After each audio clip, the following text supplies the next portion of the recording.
There's no intro, Sure. there's no, hey man, I'm Kevin Smith. Nope. Let's just go right in. That's winging me. If I can't say that, I don't know who I am.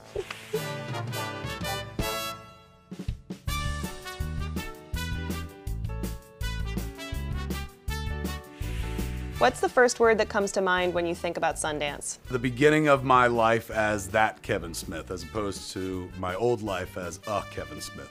What's the first thing you did when you found out Clerks got into Sundance? I called up Scott Mosier, my producer, and told him Clerks did not get into Sundance. Do you like snow? That. Are jorts appropriate snow gear? Let me tell you something, jorts are appropriate for all weather. What's the weirdest thing anyone's ever said to you at Sundance? I can't wait to see Fahrenheit 9/11. They thought I was Michael Moore. Who's the most famous person you met at Sundance who recognized you? Robert Redford. And either he thought I was Michael Moore, or he recognized me as Kevin Smith. Who's the most famous person you met your first time at Sundance? Matthew Modine. What's your favorite movie that you directed that appeared at Sundance? Clerks. What's your least favorite movie you directed that appeared at Sundance? So, of the movies that, you know, Yoga Hosers. We all knew I was gonna say it. What's the weirdest movie you ever saw at Sundance? Yoga Hosers. What's the scariest movie you've ever seen at Sundance? I'll go with the Yoga Hosers. But not scary because it was a horror movie, scary because it almost ended my career. It was terrifying. Sorry, Boot that.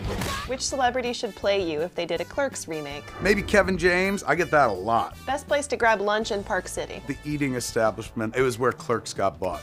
My favorite restaurant in the world. I walked in with a movie, walked out without a movie. I sold the movie. And then years later, I was like, why did I sell that movie? Skiing or snowboarding? I definitely picked neither. F all that. I got bones. Like, if you got bones, you got no business doing that stuff. Describe your first Sundance in 3 words. The world opened.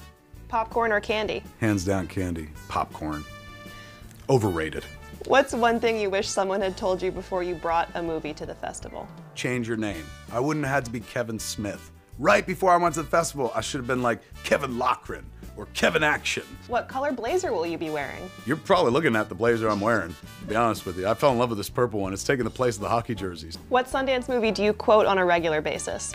I quote Clerks all the time. I'm not even supposed to be here today. What's one thing you'd like to say to all the filmmakers at the festival this year? Thank you for being creators. What's one thing you'd like to say to all the filmmakers who didn't make it this year? From my heart, Sundance. You don't need those people. I say that as someone who needed those people. Movie theater seat choice, aisle or center? I go center in a movie theater. Most overheard comment at Sundance? How much? What new indie filmmaker inspires you? Matt Johnson. He's a guy that knows how to do a lot with very little. Name one thing you'd ban from Sundance. Cars, man. I just make it foot traffic only. What's the weirdest celebrity interaction you've had at Sundance? Oh!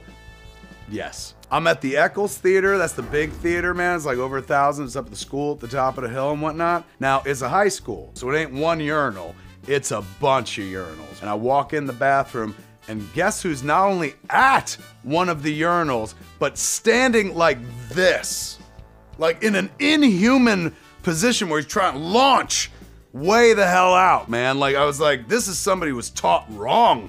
Nobody ever took this kid under their wing and said, you ain't gotta do this, just do this and stuff at the urinal.